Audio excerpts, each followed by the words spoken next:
views and opinions expressed in this program are those of the individuals involved and do not necessarily reflect the official policy or position of Radyo Agri 90.1 FM management.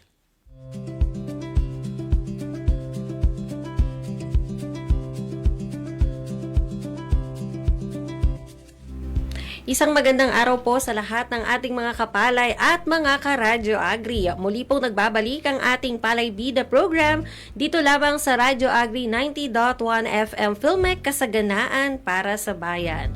At sa loob po ng halos isang oras ay makakasama po ninyo ako, ang inyong kapalay Badeth, mula pa rin po dito sa Philippine Center for Post-Harvest Development and Mechanization of Filmek, at tatalakayin po natin ang iba't ibang impormasyon na may kinalaman sa pagpapalaya para po sa ating mga minamahal na mga magsasaka. Yun po.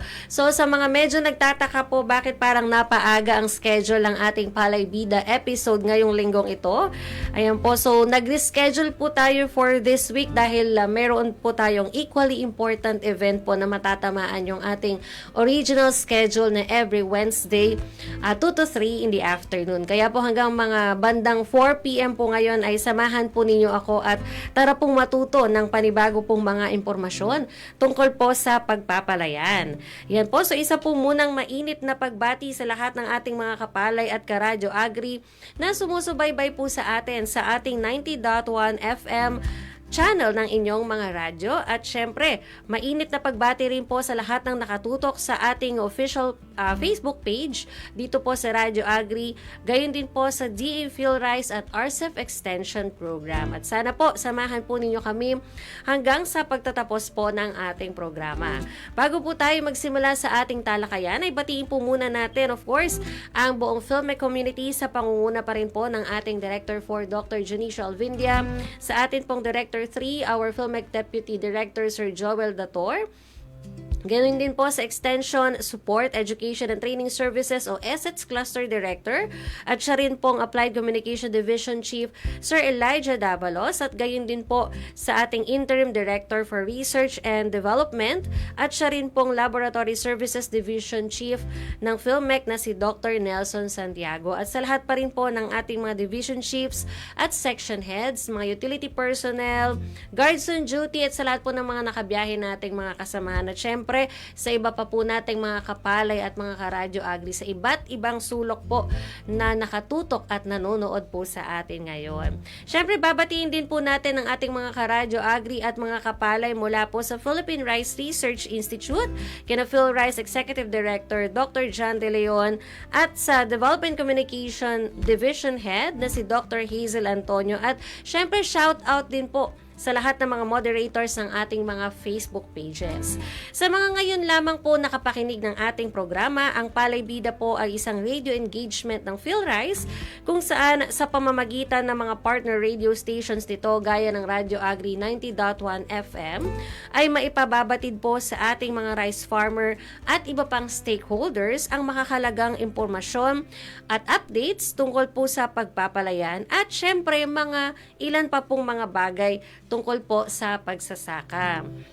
At gayon din po sa atin naman pong nakaraang episode para sa ating topic recap ay nakakwentuhan po natin virtually si Kapalay Aylon Oliver Capistrano, Supervising Science Research Specialist mula po sa Agronomy, Soils and Plant Physiology Division ng DA PhilRice, at nagbigay po siya ng samut-saring kaalaman tungkol sa mga dapat na ikonsidera sa paglalagay ng abono o fertilizer sa atin pong mga pananim.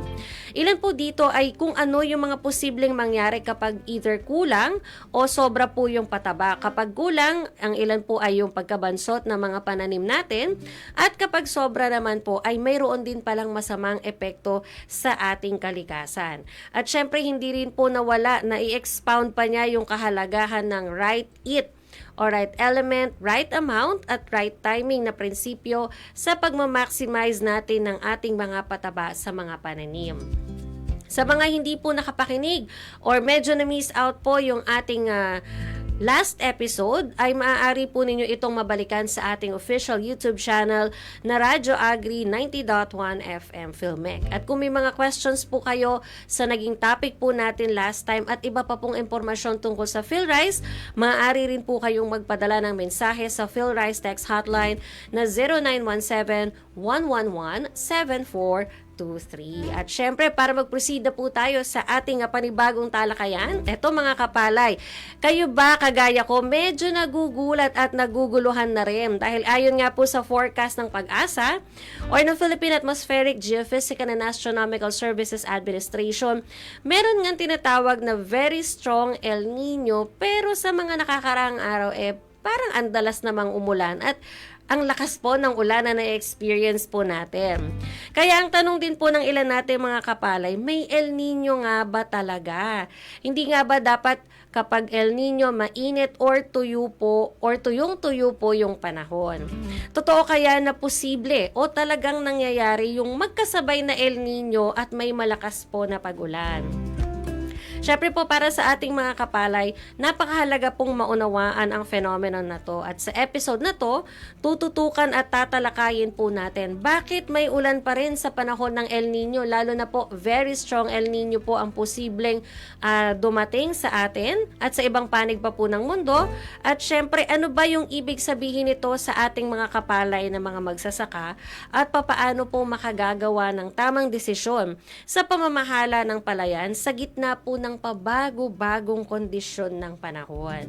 Ayan, upang bigyan po tayo ng maraming kaalaman tungkol dito, muli po nating makakapanayam si Kapalay Nadsmi Danila Jr., Remote Sensing Technologist mula pa rin po sa PhilRice. Ayan, magandang araw po Kapalay Nadsmi at welcome back po sa ating programang Palay Bida sa Radyo Agri. At bago po tayo magsimula, ayan, shout out po muna tayo sa ating mga taga-subaybay at mga taga-pakinig po. Ayan, isang magandang tanghali po sa ating lahat. By the way, naririnig po ba yung aking audio? Yes po, loud and clear po sa part Okay. namin. Okay po. Muli po, isang magandang tanghali po sa ating lahat and mabuhay po as we greet dito sa PhilRice, no? And ayun, this is my second time appearance Yes po ulit po. dito sa Radyo Agri and thank you po for having me, no? And pinabati ko po muna yung aming division heads, Sir Elmer Alosnos po for assigning me to this specific task and I hope may maibigay po ako sa inyong mga impormasyon na magagamit po natin lalo-lalo na sa ating mga magsasaka. Yan, maraming salamat po ulit at napagbigyan nyo kami, Kapalay Nadsmi, para pag-usapan po itong tungkol sa pagbabago ng kondisyon natin ng panahon despite ng El Nino po na na-experience or posibleng ma-experience po natin sa mga susunod na panahon. Ito po, siwala na po natin yung ating kwentuhan. Ang akin pong unang tanong, Kapalay Nadsmi, at ito ano din to, malamang frequently asked question to ng ating mga kapalay. Kapag po may El Nino, bakit po ba nakakaranas pa rin po tayo ng pag-ulan? Hindi man po dito sa ating area, pero sa maraming lugar po sa ating bansa.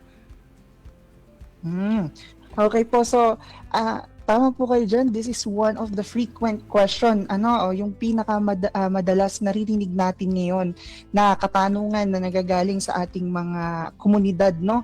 Sa ating layan, sa ating mga magsasaka, bakit nga ba may ulan pa sapagkat nakadeclare po tayo, no, na may El Nino, no? So hindi po porket ibig sabihin na may El Nino po tayo ay nangangahulugan na po na zero o walang ulan tayo na mararanasan, no? Ang ibig sabihin lamang po ng El Nino kasi ay mas mababa po yung kabuuang dami po ng ulan na nakukuha natin, no, sa buong taon.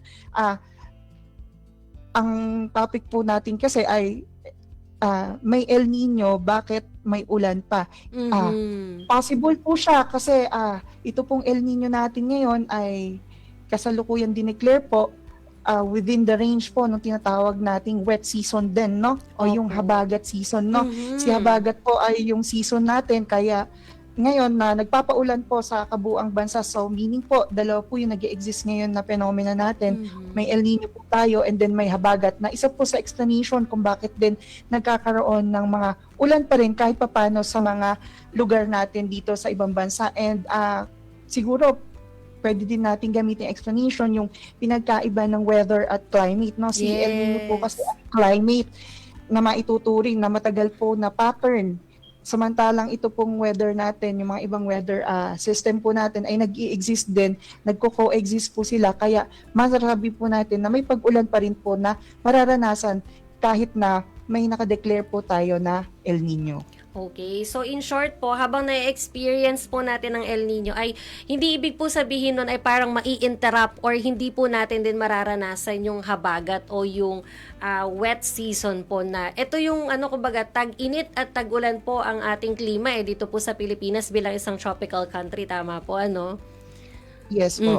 Ayun. So, ito naman po, actually, may relate po ito sa aking first question. Kasi kung kanina, bakit may ulan pa rin?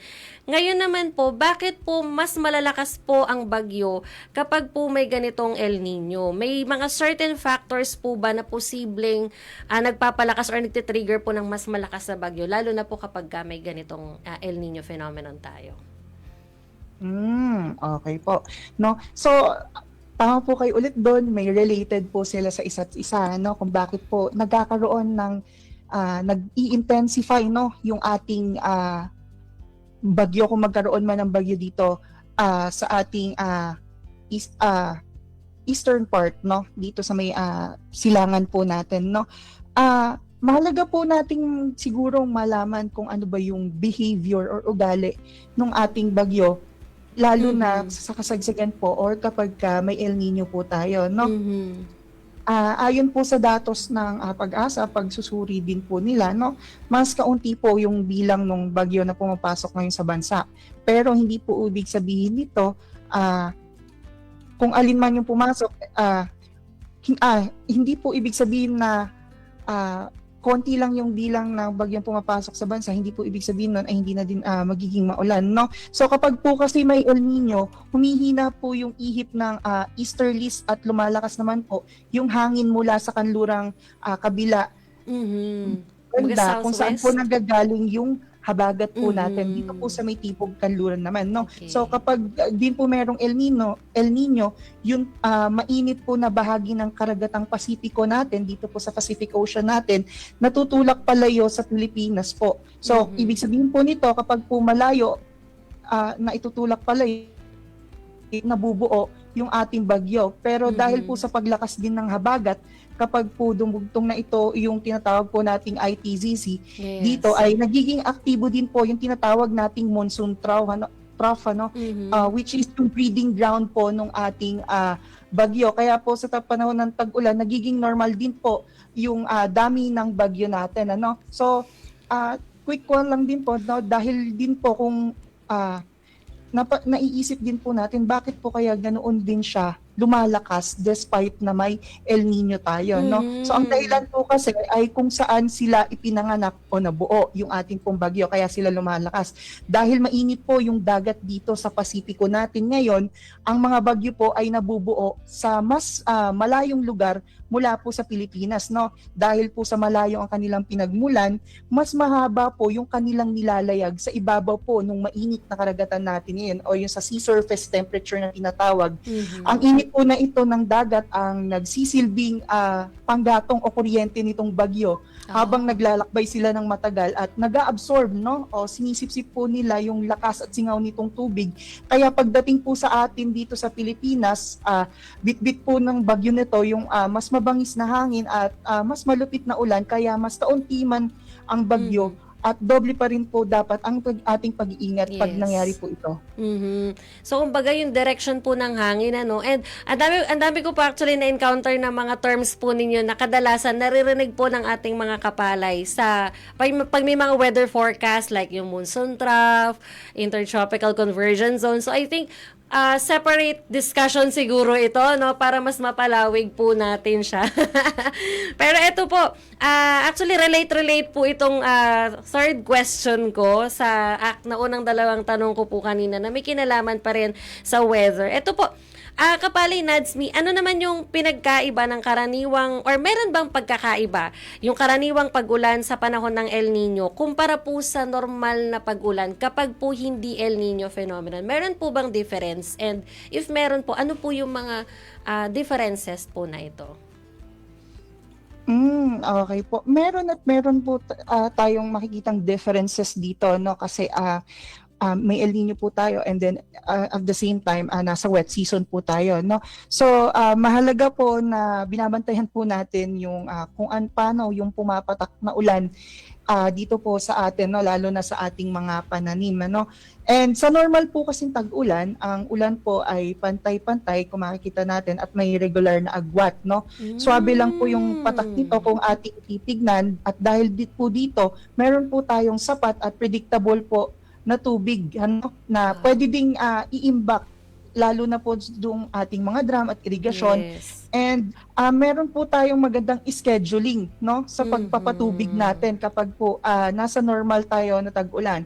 Pero po kapag nasa panahon na tayo mambalit ng El Nino, ang ulan po ay nagiging extreme o highly concentrated, Yes. no. Ibig sabihin po walang ulan ng matagal, pero kapag bumuhos naman po yung ulan, literal na isang bagsakan siya sa loob ng isang araw na kaya magdulot po agad ng baha.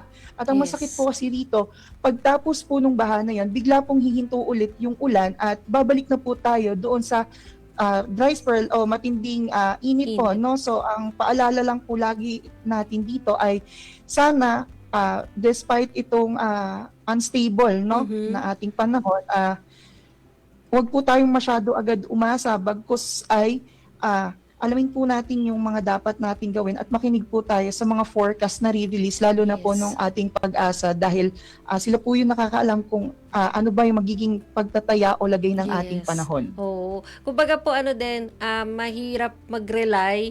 Kaya po nga, I would actually agree dun sa na yun, sa part po na yun. Yung na-experience kasi natin ngayon, sobrang lakas ng ulan. Halimbawa, kahapon, sobrang lakas ng ulan, halos maghapon, magdamag. Tapos the next day, kahit makulimlim yung itsura ng yung itsura ng langit, yung natin.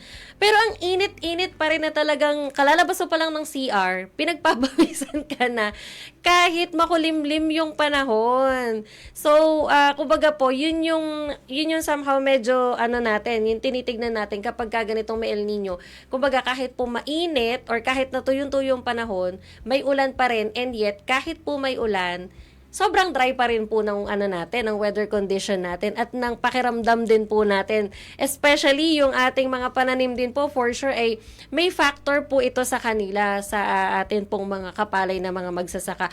Which leads me to my next question po. Although medyo napapahagi nyo na po ng slide kanina, eto po, maaari po bang makapanlin lang, kumbaga sa Gen Z term medyo mabudol yung mga panakanakang pag-ulan po na ito, pagdating po sa decision making or pagpapasya ng mga magsasaka kung kailan po sila magtatanim. At some point po ay sa papaanong paraan po either makakatulong or magiging hadlang po ito para sa kanila. Okay po, no. So, ito pong mapanlin lang term na nagamit po natin, no. Ito po yung pwede kong sabihin na false start para sa ating mga magsasaka, no? O yung huwad na simula ng tag-ulan. So, halimbawa na lamang po, dahil nakakita yung ating mga magsasaka, no, na magkasunod po yung pag-ulan, na dulot na din po siguro pinalakas ng habagat, Yes. maaari na nila po itong mapagkamalan na pumasok na po yung regular na patak ng ulan natin, no, o yung sa wet season. At dahil po dito, nagpapasya na agad sila para magpunla o maglipat ng tanim, no? So, ganun pa man po, halimbawa na lang, kapag po nagkaroon tayo ng ulan o pumasok po yung bagyo, at pag huminto na po ito, hindi po nakakahulugan na meron na pong kasunod nito, no? Bagamat makakapagbigay siya ng ginhawa, pero hindi po garantisado na meron na agad siyang katugon o kasunod. So ano po ba yung Yes. dapat nating gawin dito, no? Unang-una po, para malabanan natin yung mga gantong false start o para maiwasan po natin, no? Ugaliin po natin na talagang makinig sa mga eksperto at sa mga balita, lalong-lalo na po sa mga forecast, mga climate outlook, advisories, para po hindi po tayo naaapektuhan nung false start na tinatawag o yung deception po, no? So tapos nabanggit niyo na po paano ba ito nagiging hadlang o Yes. doon sa ating mga magsasaka, no? Nabanggit po natin unang-una na pagkakamalan po nila na start na talaga dapat ng season, no? So maling akala po ang Yan. ibig sabihin natin, no? Maaaring akalain po kasi na magsasaka na tuloy-tuloy na yon, pero hindi po, ano. So magdesisyon po sana tayo na nakabase din sa mga guidelines and Yes. forecast na inire-release sa atin, no? And then pagkasira din po ng pananim, no? So Yeah. imagine po, magtatanim tayo, meron po tayong nakuha tubig, papaano na po yung mga kasunod pa? So magkakaroon pananim at kapag po may pagkasira ng pananim, automatic po magkakaroon po tayo ng luging pinansyal dahil po Yes. yung pinuhunan natin ay wala namang kinapuntahan. Ngayon po, napaisip ako, ano ba yung benefits nga ba? Kung May meron benefits man. Oo. ba yung ganun kahit paano? So, ang naisip ko lang po siguro, pwede yun for a starting point as land preparation, kung lalo na po sa mga rain-fed siguro areas, no? Pwede kasi dito pong mapalambot na yung lupa natin para Okay, sa ating pagtatanim. Pwede po yun siguro ay yun po yung isa sa nakikita kong possible benefits, ano? And then siguro paunang patubig po yung pre-soaking o para po mag-build up na din yung moisture, ano? Yes. Lalo na po yung sa mga lugar na hindi ko naman po siguro nilalahat yung kaya pong magpatubig ng sarili nila, pwede po nilang gamitin as starting point siguro. Yes. And then siguro pwede din po as hudyat na din ng paghanda, although it is a false start, nakita natin, and if may tamang gabay naman po tayo sa mga impormasyon natin ngayon na patungkol sa forecast po natin sa ulat panahon, ay pwede po natin iyong magamit, no? Yes. So upang hindi po tayo malinlang, mahalaga na hindi lamang umasa tayo sa actual na patak Yes. ng ulan sa field, no? Mas ligtas po na sumangguni po tayo sa weather forecast ng ating Pag-asa at subaybayan po yung kanilang mga official na anunsyo, no? Yes. Sa mga onset rainy season, at gumamit po tayo ng mga advisories para sigurado po tayo sa desisyon ng pagtatanim natin. Ayan. Particularly actually, Kapalay Nads, may merong Farm Weather Services update palagi ang Pag-asa. Kaya din well-guided yung ating mga magsasaka, whatever crops yung kanilang itinatanim ay talagang well-guided sa kondisyon ng panahon. At actually meron silang mga ano din para may mga advice. Kumbaga may mga payong pansakahan din po ang Pag-asa para naman alam ng mga kapalay natin, ano yung mga dapat na paghandaan at ano yung mga dapat gawin. Ayan. So, bago po natin basahin yung mga shoutouts, mga pagbati, at kung may mga questions po yung ating mga kapalay sa atin pong comment section, tunghayan po muna natin ang ilan pang impormasyon hinggil pa rin po sa El Nino mula sa PhilRice. May El Nino ba talaga? Bakit may pag-ulan pa rin? Pwede ba yon? Hindi ibig sabihin na may El Nino, puro init lang, hindi ganoon kasimple yon. Makakaranas po rin tayo ng mga pag-ulan, lalo na kapag malakas ang habagat. Noong 2009, nakaranas tayo ng bagyong Ondoy bago tayo makaramdam ng matinding tag-init at makaranas ng kakulangan sa tubig. Kapag nade-develop ang El Nino, historically po, ay mas enhance ang ating habagat season. Sa atin, kahit di ba, El Nino, pero may tag-ulan ngayon, kasi normal naman natin na cycle yun ng season. Kahit na may declaration na ngayon ng El Nino, wala pa rin tayo masyadong ma-experience na drought from the month of, say, June, July, August, September. Ano yan? Typhoon season ba yan? At may habagat pa. Sa tamang kaalaman, teknolohiya, at pagtutulungan, El Nino man o bagyo, kaya nating paghandaan.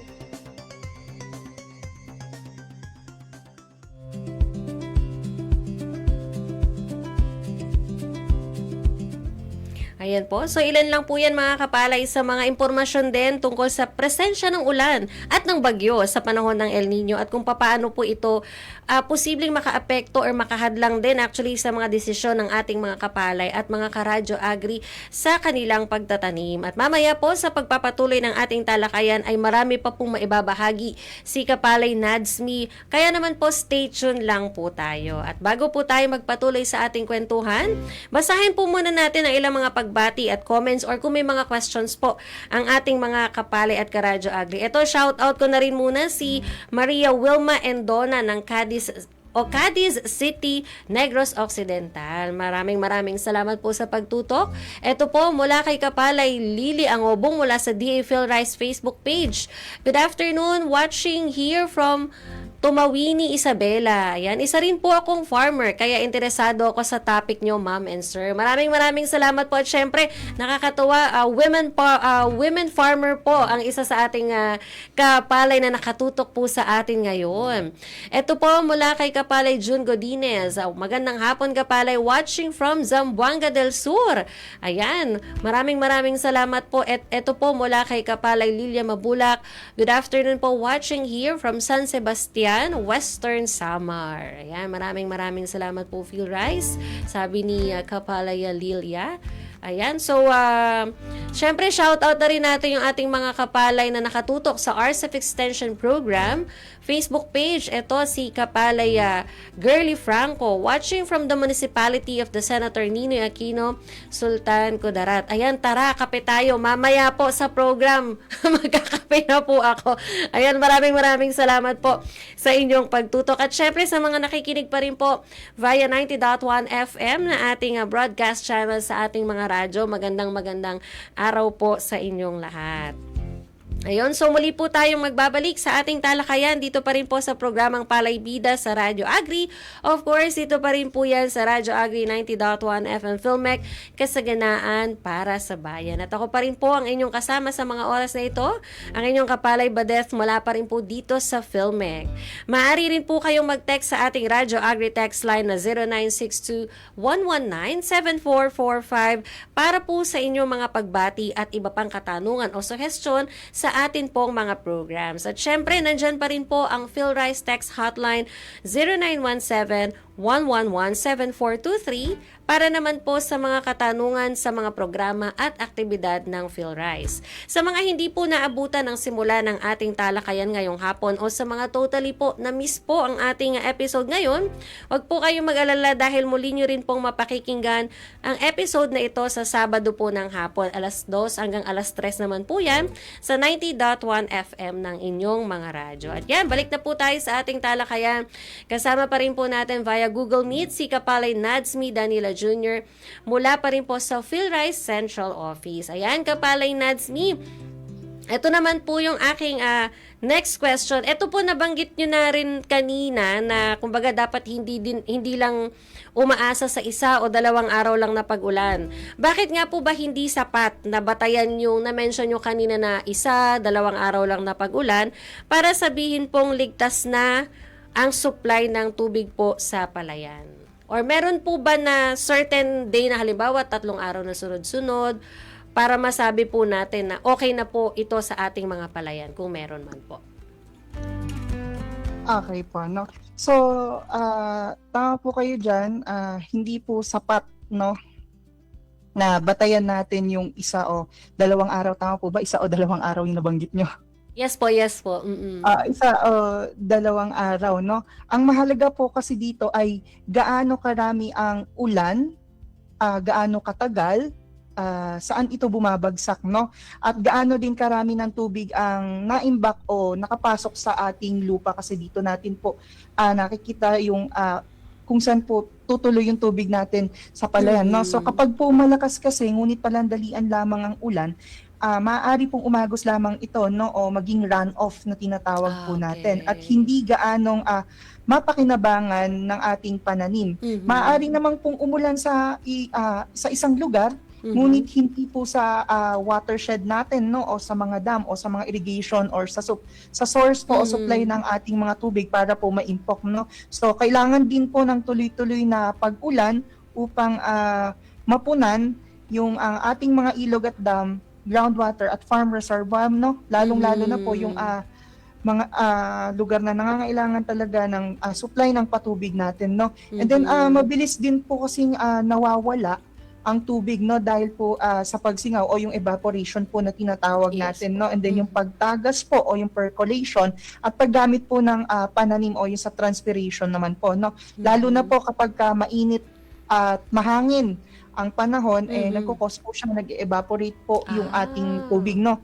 Kaya ang isa o 2 araw po na pag-ulan, ay maaaring pansamantalang ginhawa lamang, pero hindi po garantiyan na sapat ang tubig nito hanggang aniyan. Kasi po may case po na halimbawa uulan, and then makikita natin mababasa na yung surface ng ating palayan.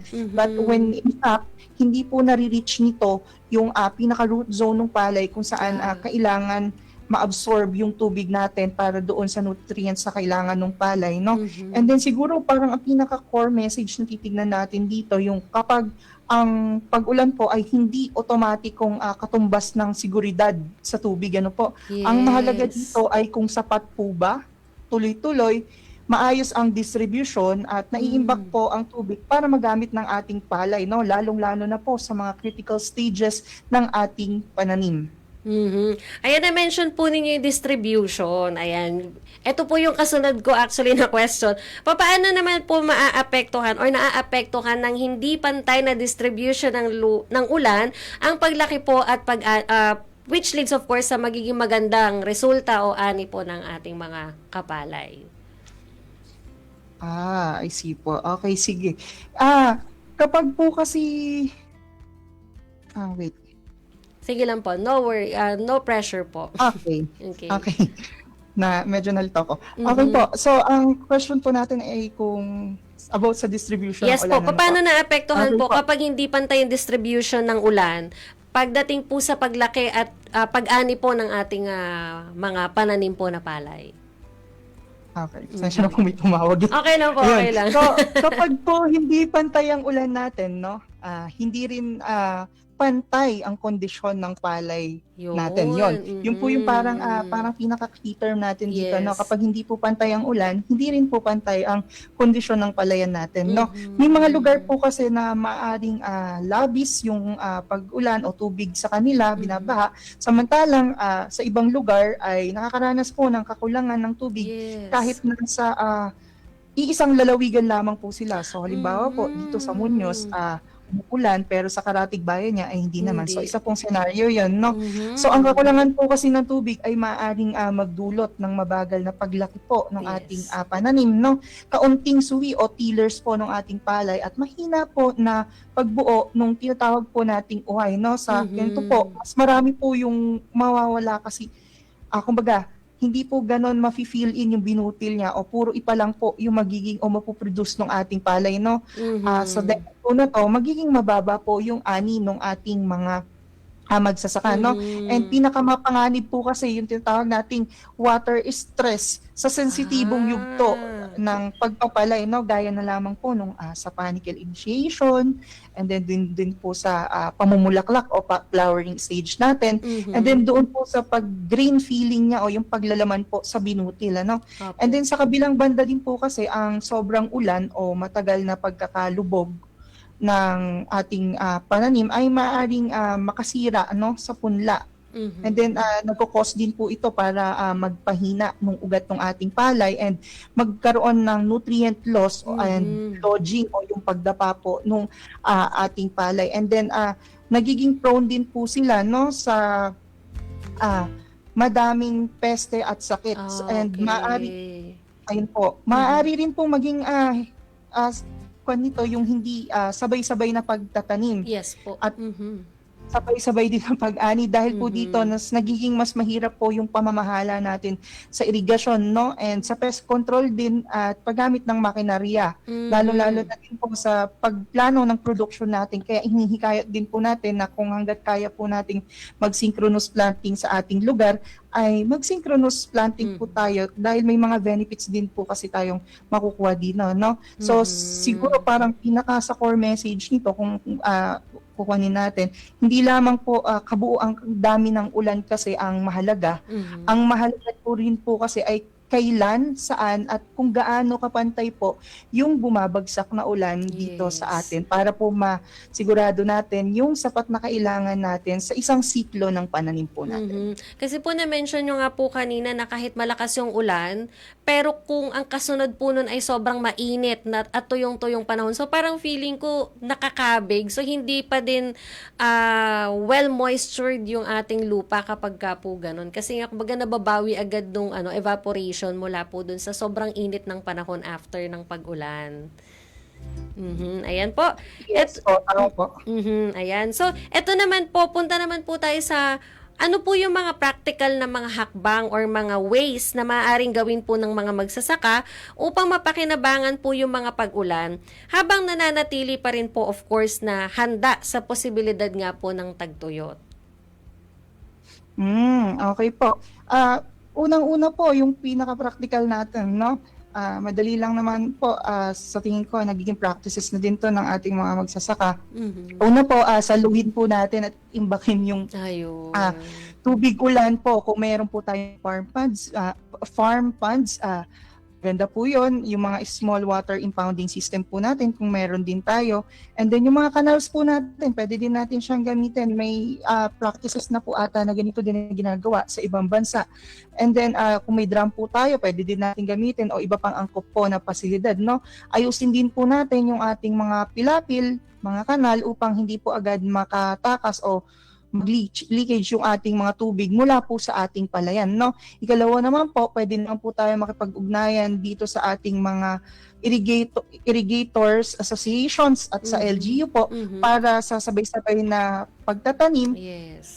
Nakakatulong po ito upang mahusay din po yung distribution natin ng tubig, no? At makontrol yung ating mga peste at sakit. Yes. Ikatlo naman po, pwede po tayong pumili ng angkop na binhi o variety, no? Lalong-lalo na po Yes. sa mga lugar natin sa mataas po na panganib ng kakulangan po sa tubig, no? Maaari po nating piliin o gumamit ng maagang mahinog na variety na yung mga drought tolerance po o Yes. yung mga location specific po natin na varieties. Bayat tayo na din po sa rekomendasyon ng mga eksperto, no? Pwede po nilang gamitin yung pallet check system ng PhilRice. Meron pong gabay doon kung paano po nila gagawin, no? So ika-apat po, iangkop po natin yung petsa ng pagtatanim po natin, no? Kagaya no nabanggit natin kanina, sa rainfall forecast, no? At saka po sa irrigation schedule as well as doon po na nakabatay din sa ating local climate outlook, ano? Hindi po dapat agad magtanim dahil lamang sa unang malakas na ulan. Yun. Tiyakin po natin na posibilidad na masusuportahan po yung buong cycle ng ating pananim Yes. hanggang sa critical na yugto po niyan, no? And then ikalima po, gumamit po tayo ng mga water saving practices natin, no? Gaya po ng AWD o alternate wetting drying po natin. Yung angkop lamang po natin kung may control at maaasahang access po tayo sa irigasyon. Hindi dapat hayaang matuyuan ang palay sa panahon ng pagbubuntis po o pamumulaklak o yung panicle initiations po natin or yung flowering stage. Kaanim naman po, iwasan naman po nating magsabog ng pataba, no? Bago ang malakas na ulan upang hindi po ito maanod kasi masasayang lang po ito. Hatiin po natin yung application ng nitrogen natin, limbawa na lamang, at iayon po ito sa actual na kondisyon ng pananim at panahon po natin. Ikapito naman po, pinakamahalaga sa lahat ay yung regular talaga na pagsubaybay Yun. sa mga abiso mula po sa Pag-asa. Pwede din po sa amin sa DA PhilRice, Yes. meron din po kaming nire-release. And then sa NIA at LGU, no? And para di po makapaganda tayo ng contingency plan natin, gaya na lamang po ng alternate planting date natin o magkaroon po tayo ng replanting seed reserve. And pwede din po tayo gumawa ng crop diversification, no? O yung pagtatanim po ng iba bukod sa palay na kaya po mag-withstand sa init na natatamasa natin ngayon, no? And wag po natin kalimutan na i-insured po yung ating palay, no? Or yung crop insurance po natin. Ayun. Para kahit paano, pag nagkaroon man ng damage, wag naman sana, Yes. ay may makuha pa din po tayo, no? So ang pinakamahusay po kasi na paghahanda ay ang pagsabayin ang pag-imbak ng tubig sa panahon na tama ang pagtatanim po natin, angkop po yung variety at regular na subaybay po sa panahon natin.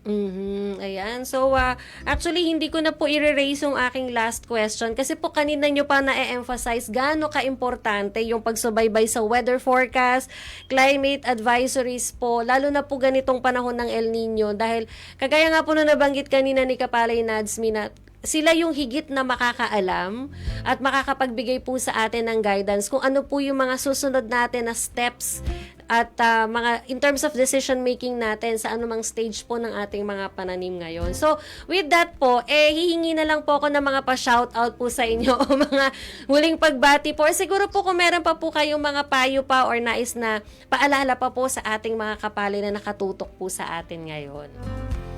Okay po, siguro.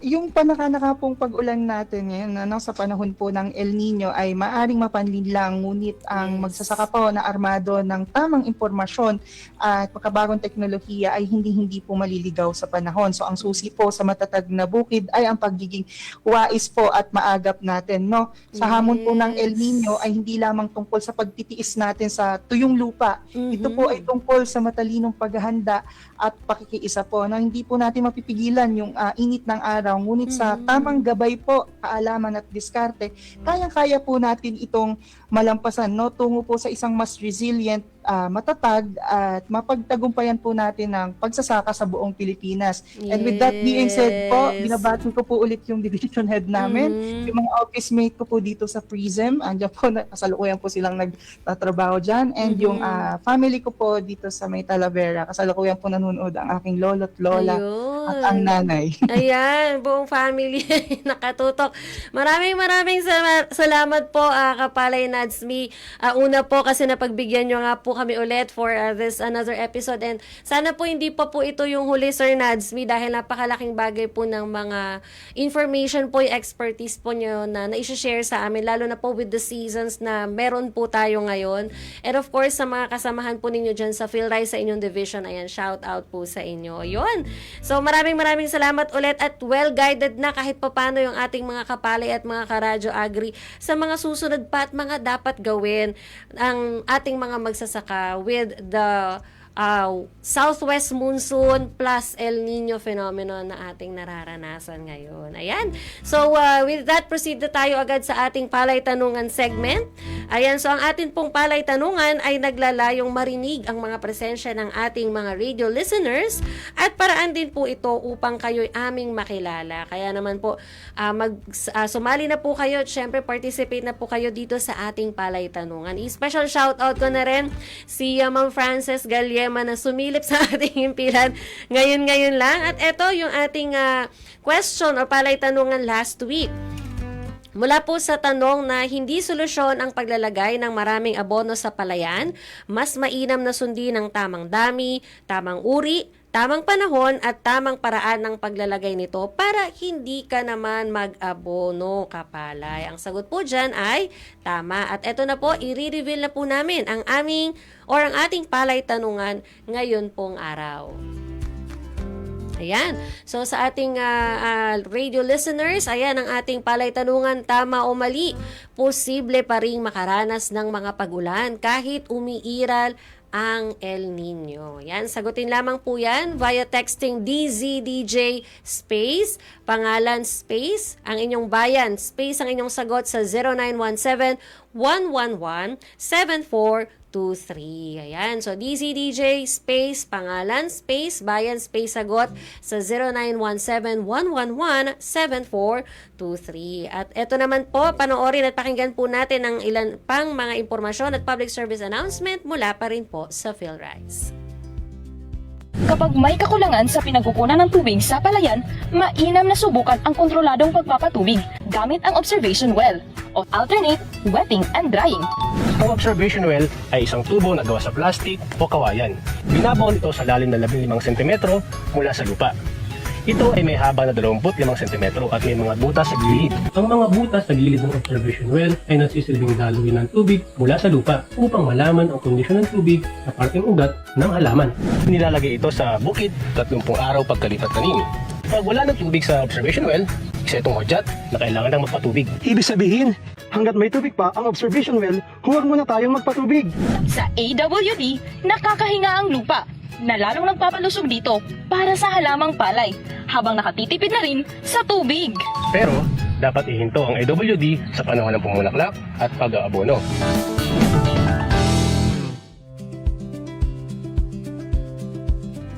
Ayan po. So, syempre, wag nyo rin pong kakalimutan na i-like at i-follow ang DA Filmec at Radyo Agri 90.1 FM Facebook page, maging ang DA Philrise at RCEP Extension Program. Gayun din po, i-follow nyo na rin po ang ating official YouTube channel, X at Instagram account. So, hanapin lamang po ninyo ang Radyo Agri 90.1 FM Filmec. At para naman po sa inyong mga shoutouts, concerns, kung may mga requested songs po kayo at ilan pang comments sa ating Radyo Agri, ay pwede nyo po itong i-text or itawag sa ating text line and hotline na 0962-119-7445. At dahil po dyan, yan po, tatapos na po, or dito po muna magtatapos ang isa na namang makabulang episode po natin ng Palay Bida sa Radyo Agri. Ako pa rin po ang inyong nakasama, ang inyong Kapalay Badeth mula pa rin po dito sa Filmec. Dito lamang yan, of course, sa Radyo Agri 90.1 FM Filmec, kasaganaan para sa bayan.